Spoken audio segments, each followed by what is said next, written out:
Bonjour à toutes et tous. Je m'appelle Jeanne Pain, je suis sociologue en postdoctorat à l'INRAE dans le laboratoire d'Ulysis. Je travaille actuellement sur des questions de pesticides dans la filière pommes de terre en particulier.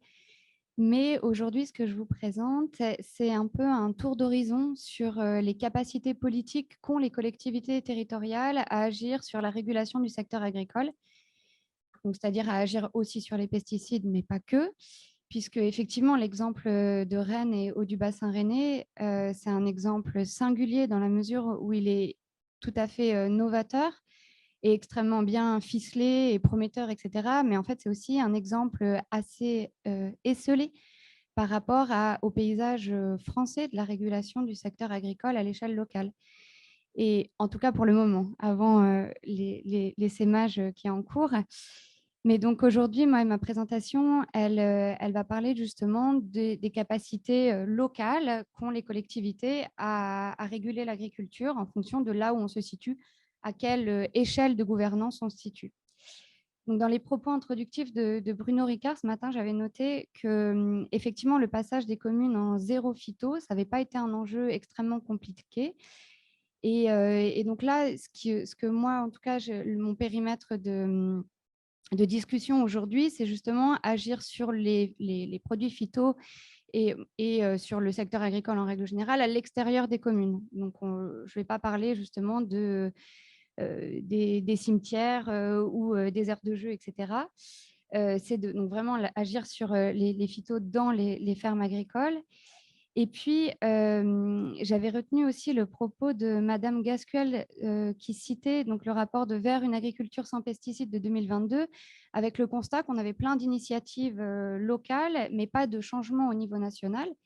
Et ça, c'est vrai que c'est un tropisme parfois qu'on a, comme on est entouré d'initiatives positives qu'on considère comme étant positives autour de nous, on a l'impression que globalement l'agriculture change, alors que statistiquement, l'agriculture aujourd'hui, c'est une agriculture qui massivement pollue, qui va aussi paupériser les agriculteurs, etc. Donc les statistiques nationales ne sont pas bonnes par rapport à ça. Donc, ce que je présente, c'est voilà, ce que peut une collectivité territoriale pour agir sur la régulation des pesticides dans les champs agricoles et savoir aussi où mettre son énergie, quels sont les freins institutionnels, organisationnels, administratifs qu'on a sur nos territoires pour agir sur le secteur. Alors, historiquement, la régulation publique du système alimentaire et du système agricole, elle est traditionnellement entendue à l'échelle européenne ou nationale. C'est là où on a les plus fortes marges de manœuvre. Et les politiques nationales ou européennes sont encore aujourd'hui le fer de lance de la régulation du secteur agricole. Mais on constate aussi qu'à partir des années 2000, en fait, il va y avoir une multiplication sur les territoires de politiques alimentaires locales qui vont être dotées de volets agricoles. Et il y a certains chercheurs qui qualifient ces politiques alimentaires de politiques agri-alimentaires, dans le sens où elles restituent un lien qu'on aurait perdu, les citadins ou même les citoyens habitant dans des intercommunalités ou autres. On retrouverait un lien via notre alimentation et via le souci de notre alimentation pour le fait agricole. Et moi, en fait, ces politiques alimentaires locales et en particulier leur volet agricole, j'en ai étudié une partie, donc 9 en l'occurrence, 9 volets agricoles de politique alimentaire locale au sein d'une thèse de sciences politiques, donc qui date d'il y a 2 ans maintenant. Et en Bretagne, j'avais étudié 3 politiques en particulier, la politique de la ville de Rennes, la politique du département du Finistère et la démarche alimentaire du conseil régional qui s'appelle Breizali. Et la question aujourd'hui, en tout cas ce que je vous présente, c'est de savoir voilà, quelle est la capacité politique donc, des collectivités territoriales à agir sur le secteur agricole. Et par capacité politique, donc j'entends la capacité à prendre des décisions, d'une part, ensuite à élaborer et à mettre en œuvre des politiques publiques sur ces questions agricoles. Donc au-delà de ce qui descend du national ou de l'international avec la politique de la PAC, qui sont mis en œuvre à l'échelle des régions, principalement par les préfectures, les directions régionales de l'alimentation, de l'agriculture et de la forêt, de la DRAF, et des directions départementales des territoires des DT. Donc vraiment, quelles sont les compétences en propre, les capacités politiques en propre des collectivités à non seulement élaborer un message politique alternatif à ce qui est fait au national ou à l'échelle de la PAC, et ensuite à mettre en œuvre, à opérationnaliser ces idées-là. Parce qu'effectivement, ce que je présente en particulier aujourd'hui, c'est un article qui est sorti récemment, que j'ai écrit sur le sujet. Donc, si vous voulez plus de détails, il est en libre accès sur Internet. Et donc, par capacité politique, j'entends à la fois la capacité à formuler, donc une parole, des objectifs politiques sur le secteur agricole. Donc, c'est à la fois, ça renvoie aux compétences des collectivités territoriales à émettre un avis, à émettre des orientations politiques sur le sujet, et aussi au personnel politique qui accède au pouvoir dans ces collectivités territoriales. Si on a des collectivités territoriales qui sont entièrement hermétiques à cette question du changement des pratiques agricoles, ben effectivement, ça sera très dur à cette échelle-là de formuler des orientations agricoles alternatives. La capacité politique, c'est aussi la capacité d'expertise que détiennent les collectivités territoriales. Donc, elle va se mesurer justement à la capacité à traduire les orientations, les formulations politiques en plan d'action. Et enfin, la capacité à mettre en œuvre ce plan d'action et donc d'avoir des relais sur le territoire qui vont pouvoir opérationnaliser et mettre en œuvre donc, ce plan d'action. Donc, si on prend le premier volet de la capacité politique, donc celui de formuler des orientations stratégiques en matière agricole, en fait, on a une répartition des compétences légales entre collectivités territoriales qui va structurer leurs possibilités d'intervention sur les territoires. Donc, par exemple, si on est ville, si on est métropole, si on est département ou si on est conseil régional, on ne va pas avoir les mêmes leviers d'action sur le même lopin de terre. Et ça, c'est un premier point assez structurant dans ce que peuvent faire les collectivités territoriales. Mais on va voir qu'en fait, au-delà des compétences légales qui incombent aux collectivités territoriales sur la question agricole, ces collectivités vont avoir plein d'autres leviers pour agir sur le secteur agricole. L'ensemble, pour ceux qui s'intéressent en particulier, le référencement donc des compétences légales en la matière, vous avez un article de référence qui est plutôt un rapport d'une 60aine de pages où sur chaque volet, notamment sur le volet pesticides, vous avez ce que peut chaque collectivité territoriale en la matière. Donc, c'est un rapport de 2021, pardon, qui s'appelle l'action publique en matière d'alimentation locale, mais il y a tout un volet sur les questions agricoles aussi. Donc, pour résumer un peu les compétences légales de chaque collectivité territoriale, on a... Ah non, là, pardon, excusez-moi, il y a une erreur sur la slide. En fait, on a une baisse du pouvoir dans les conseils départementaux. Historiquement, c'était les conseils départementaux qui avaient le plus de compétences en matière du secteur agricole. Et c'est aussi pour ça que le conseil agricole s'est majoritairement structuré à cette échelle des départements, avec les sections départementales, par exemple, de la FNSEA et les chambres d'agriculture départementales.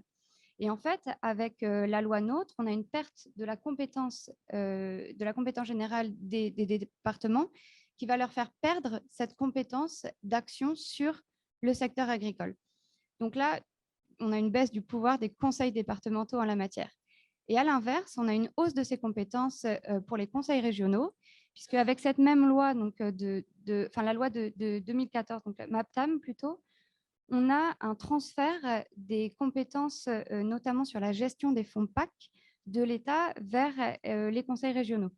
Donc, les conseils régionaux ont pour obligation la gestion des fonds européens agricoles pour tout ce qui est deuxième pilier de la PAC, donc le pilier dit vert.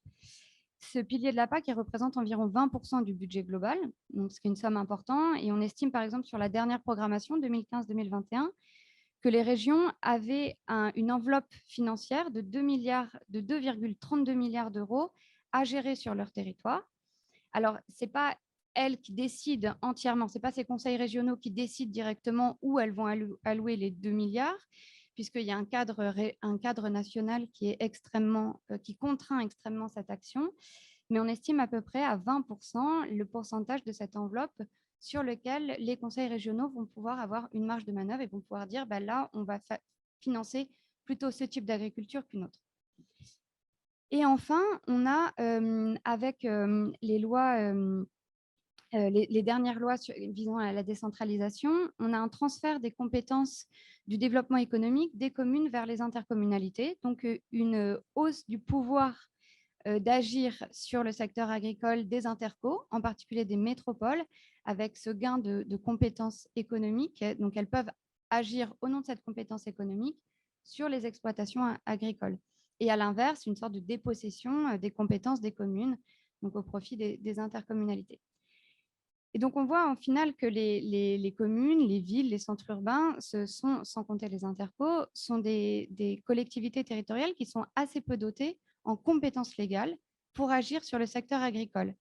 Et pourtant, on a une multiplication des politiques agroalimentaires urbaines. De plus en plus de villes mettent en place des politiques agricoles et alimentaires alors qu'elles n'ont pas de compétences légales en la matière. Alors, comment est-ce qu'on peut expliquer ça ? Déjà parce que les villes, elles ont plein de leviers juridiques et techniques qui leur permettent d'avoir une action indirecte sur la régulation du secteur agricole. Donc, par exemple, la compétence de la qualité de l'eau, mais on a la compétence aussi de la restauration scolaire ou d'autres. Il y a aussi une porosité entre les élus municipaux et les conseillers métropolitains ou des intercommunalités. Et donc, souvent, les villes vont pouvoir agir sur le secteur agricole en passant par des élus en leur sein qui ont une casquette métropolitaine ou d'interco. On a souvent aussi donc voilà, la double appartenance des agents, au-delà des élus, à ces services villes et intercommunalités. Et enfin, on a la légitimité de l'action revendiquée par les centres urbains. Et là, en particulier, je voulais citer les propos de M. Brossard ce matin, disant on n'a pas tous les leviers, mais on a la légitimité à agir. C'est-à-dire que souvent, les villes vont se sentir investies d'une mission par rapport au secteur agricole et à l'alimentation, puisqu'elles se font traductrices des revendications citoyennes qui s'expriment particulièrement dans les centres urbains autour du manger mieux. Et ces revendications autour du manger mieux, elles précèdent généralement des revendications autour du produire mieux. Et donc, comme les élus urbains ont une proximité géographique avec les citoyens urbains, ils vont se sentir investis aussi avec cette légitimité à agir sur le secteur agricole et alimentaire parce qu'ils en captent la demande citoyenne. Il y a aussi des visées électoralistes bien plus basses, on va dire, dans ce jeu-là. Mais il y a cette mise en avant de la légitimité à agir sur ces questions de la part des élus ou des agents des villes. Donc, on voit qu'en final, il y a beaucoup de collectivités territoriales à différentes échelles d'action qui vont entreprendre une action sur le secteur agricole. Pourtant, elles ont des périmètres, alors qu'elles n'ont pas toutes les compétences pour le faire. Bon. Ensuite, il y a des périmètres légaux d'action qui sont très divers. Pour donner un exemple, là, si on prend à l'échelle, donc en Bretagne, entre Région Bretagne et la ville de Rennes, j'ai fait un tableau sur, ces chiffres viennent du dernier recensement agricole, qui montre la SAU sur laquelle peut intervenir la région, le conseil régional en Bretagne et la ville de Rennes en comparaison et le nombre d'exploitations que ça représente à chaque fois. Donc, on voit effectivement qu'en fonction de là où on se situe en tant que collectivité territoriale, on n'a pas du tout le même périmètre d'action. Ça, c'est à nuancer puisque forcément, il y a des modulations. Et puis, le cas de terre de source est particulièrement parlant sur cet exemple puisque la ville de Rennes, notamment par terre de source, va s'extraire de son périmètre légal pour pouvoir agir sur des terres lointaines à l'extérieur de son périmètre légal pour agir sur les exploitations agricoles à l'extérieur de son périmètre immédiat. Mais ça reste encore des exemples assez ponctuels sur les territoires. Et je voulais vous mentionner aussi un autre exemple qui était celui de l'arrêté anti-pesticides qu'il y avait eu par exemple en 2019 sur la commune de Langouette, donc de commune de 600 habitants, qui était un arrêté donc anti-pesticides et qui pourtant, donc, sur une commune qui est normalement à peu de pouvoir pour la régulation de son secteur agricole et qui a pourtant alimenté le débat public pendant des mois et qui a permis en fait la mise à l'agenda de vraies questions sur les questions de l'épandage et des zones tampons, etc. Et donc, on voit qu'au-delà du périmètre légal, c'est-à-dire des terres qu'on a à sa disposition légale autour de sa collectivité territoriale, on a des leviers d'action qui dépassent soit par l'orientation des débats publics, soit par des montages astucieux et notamment avec cette question de l'eau qui permet de sortir de son territoire. Une fois qu'on a formulé des orientations agricoles, donc on a formulé un plan stratégique d'action, la question c'est de savoir si les collectivités territoriales elles ont la capacité d'expertise pour opérationnaliser ces stratégies. Puisque le secteur agricole fait appel à un ensemble complexe de connaissances et de compétences entre les questions agronomiques, environnementales, la question de gestion du foncier, la question de la gouvernance qui est extrêmement imbriquée, multiniveau complexe, etc. Et donc, il y a là une vraie question de la capacité d'expertise qu'ont les collectivités territoriales en leur sein pour animer ces questions de régulation du secteur agricole. Cette capacité d'expertise, elle va s'incarner dans plusieurs faits matériels, on va dire, à la fois d'avoir des services. Est-ce que ces collectivités ont des services dédiés à ces questions agricoles? Est-ce qu'elles ont du personnel qualifié sur ces questions-là? Et est-ce qu'elles ont les budgets appropriés? Et donc, ça, je vais passer parce que sinon on va être trop en retard. L'idée, c'est de savoir quel type de collectivité possède ces ressources. Donc, à l'échelle des villes et des métropoles, on n'a souvent pas de service structuré sur les questions agricoles puisque ce n'était pas un mandat, ni dans les compétences légales, ni un mandat historique des villes de s'occuper de l'agriculture. La ville, par nature, on va dire, elle s'occupe de son développement urbain et non pas de son développement agricole. Donc, il y a tout un déficit au niveau du service, au niveau de la structuration de services en interne. Pareil, elles ont peu de ressources humaines ou financières sur la question, puisque ce n'étaient pas des questions historiques, les questions agricoles.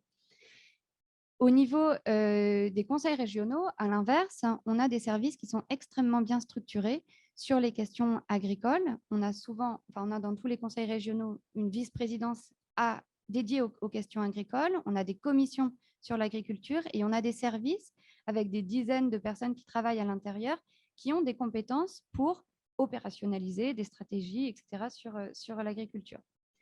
Et dans les conseils départementaux, il y avait des services qui étaient bien structurés, mais justement, avec cette perte de compétences, on a soit une disparition de ces services, soit une recomposition de ces services autour d'autres enjeux. Mais donc, c'est plutôt des services en perte de vitesse par rapport à ceux des conseils régionaux. Et le dernier point que je voulais aborder, c'était l'action des groupes d'intérêt agricole auprès des collectivités territoriales, puisque une fois qu'on a vu qu'on peut ou pas émettre une parole et des orientations stratégiques sur le secteur agricole au sein d'une collectivité territoriale, et qu'on a vu si on a les moyens de le mettre en œuvre, après, l'objectif, c'est de voir si, pour opérationnaliser ces plans d'action, on a des relais d'action publique sur les territoires. Et c'est là qu'interviennent les groupes d'intérêt agricole. Et le premier point que je voulais développer ici, c'est qu'en fait, déjà, on part avec un premier fait qui est celui des chambres d'agriculture et des sections locales de la FNSEA, qu'on peut considérer comme étant les propriétaires publics historiques du problème agricole local. Puisque, en fait, stratégiquement sur les territoires, les chambres d'agriculture... Bon, premièrement, la FNSEA dirige à 95% les chambres d'agriculture en France. Donc, on a une vraie acquaintance entre ces deux entités-là. Et l'expression propriétaire public du problème agricole local, ici, elle est utilisée dans le sens où souvent, les chambres d'agriculture étant les premiers interlocuteurs des collectivités territoriales sur ces questions-là, c'est souvent vers elles que les collectivités vont se tourner en premier. Et donc, ça fait d'elles celles qui vont définir en premier lieu le problème public. Donc, si on se tourne vers la chambre d'agriculture pour lui demander, sur le territoire, c'est quoi le problème des pesticides, on peut s'attendre à une réponse qui ne sera pas la même forcément que si on se tourne vers soit une autre structure de développement agricole, soit vers un autre syndicat agricole que celui qui dirige la chambre d'agriculture. Et en fait, le fait qu'elle soit propriétaire publique du problème agricole à l'échelle locale. Ça leur donne déjà un rôle d'interlocuteur incontournable des collectivités territoriales. Et puis aussi, comme c'est elles souvent, les chambres d'agriculture, qui mettent en œuvre et qui ont une réelle expertise, un réseau extrêmement structuré, etc., pour mettre en œuvre les orientations publiques sur ces questions-là, on ne peut pas se passer de cet échelon pour mettre en place une politique publique sur les questions agricoles.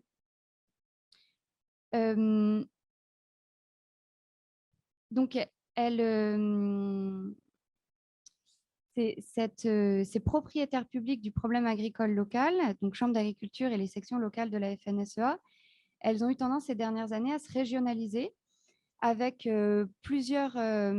sous l'action de plusieurs dynamiques. La première, c'est la création, le renforcement de chambres d'agriculture régionales, puisque avec la loi NOTRe donc de 2016, on a eu la création de nouvelles régions. Et l'APCA, donc, qui est l'Assemblée permanente des chambres d'agriculture, au moment de l'élaboration de cette loi, a fait passer une directive en disant il faut impérativement qu'en 2016, au moment où il y a la création de toutes les nouvelles régions, il y ait un interlocuteur chambre face à tous les nouveaux conseils régionaux créés. Puisque le conseil régional devient l'entité phare de la mise en place d'orientation agricole sur les territoires, il faut qu'en face, on ait une structure qui soit toujours présente, on va dire, à l'échelle régionale pour mettre en place, orienter, etc., les pouvoirs publics à cette échelle-là. L'autre point sur la régionalisation des groupes d'intérêt agricoles, c'est la porosité qu'il existe entre les élites agricoles régionales et les élites politiques régionales. Porosité dans le sens où, donc moi, au moment où j'ai fait ma thèse, et en particulier quand j'étudiais le conseil régional sur ces questions-là, vous aviez, que ce soit au niveau des élus ou au niveau des agents techniques dans les services, un personnel politique et administratif qui avaient tous fait leur classe soit auprès de chambres d'agriculture, soit auprès du syndicat majoritaire localement. Donc, en fait, et qui ensuite ont été recrutés au sein du conseil régional de Bretagne. Donc, vous aviez effectivement cette porosité qui existait et donc qui était beaucoup plus facile. Il y avait un réseau, on va dire, déjà tissé entre cette élite agricole régionale et cette élite politique régionale et cette élite agricole régionale. À l'échelle des centres urbains, il y a de nouveaux partenaires agricoles qui existent et qui émergent, puisque justement ces collectivités territoriales mettent souvent en œuvre des orientations agricoles qui se veulent alternatives au déploiement, au développement agricole promu à l'échelle nationale. Et donc souvent, on voit les centres urbains se tourner vers d'autres partenaires agricoles. Ils se tournent soit vers la Chambre en redéfinissant certains termes de collaboration, mais de plus en plus de centres urbains font appel soit au CIVAM, soit aux sections locales de développement de l'agriculture biologique, soit à des cabinets de conseil, etc., pour mettre en œuvre leur orientation agricole. Et donc, en conclusion, l'idée première, c'était de rappeler donc, que les premières autorités politiques en termes de développement agricole, c'est l'État et l'Union européenne. C'est eux le rouleau compresseur des orientations politiques en France, en région, etc., des orientations et du développement agricole local.